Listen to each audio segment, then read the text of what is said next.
So நம்ம எந்த சாமி கும்பிட்டாலும் நீங்கள் எந்த மதமாக வேணால் இருக்கலாம், அது ஏன் கும்பிடுறாங்க, எதுக்காக வந்து அந்த ஃபெஸ்டிவல் இருக்குது, ஸோ அதோட ப்ராசஸ் என்னன்னு நீங்கள் அண்டர்ஸ்டாண்ட் பண்ணிட்டீங்கன்னா உங்களுக்கு ரியாலிட்டி புரிய ஆரம்பிக்கும். அதோட நீங்கள் கனெக்ட் ஆகிறப்போ ஆட்டோமேட்டிக்காக வந்து உங்களுக்கு நல்ல விஷயங்கள் நடக்கும். இது மட்டும்தான் நம்ம சொல்லணும்.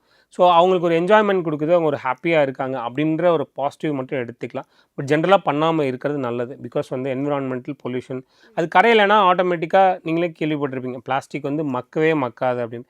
அது நமக்கு வந்து நெக்ஸ்ட் ஜென்ரேஷனுக்கு தான் நம்ம வந்து ஒரு நல்ல சூழ்நிலையை கொடுக்காம போகிறோம். நமக்கு அது எந்த பாதிப்பும் கிடையாது. கிட்டத்தட்ட வந்து நம்ம வாழ்ந்து முடிச்சுருவோம். பட் ஆனால் நெக்ஸ்ட் ஜென்ரேஷன் வரப்போ அவங்களுக்கு என்விரான்மெண்டல் எந்த வித ரிசோர்ஸுமே கிடைக்காது. அது தண்ணியாக இருக்கலாம், அது மணலாக இருக்கலாம், எதுவுமே கிடைக்காது. ஸோ ரெக்வெஸ்ட் என்னென்னா, ரெக்வெஸ்ட் தான் நம்ம பண்ண முடியும். ஸோ எதுக்காக கும்பிடுறோம், என்ன ஃபாலோ பண்ணுன்றதை நம்ம தெரிஞ்சுக்கிட்டு அதுக்கேற்ற மாதிரி நம்ம கும்பிடுறப்போ நமக்கு நிறைய நல்ல விஷயங்கள் நடக்கும். ஸ்ரீ கந்தவிலாஸ் விபூதி குங்குமம் மற்றும் ஸ்பெஷல் பஞ்சாமிர்தம், சிவப்பு சிறப்பு.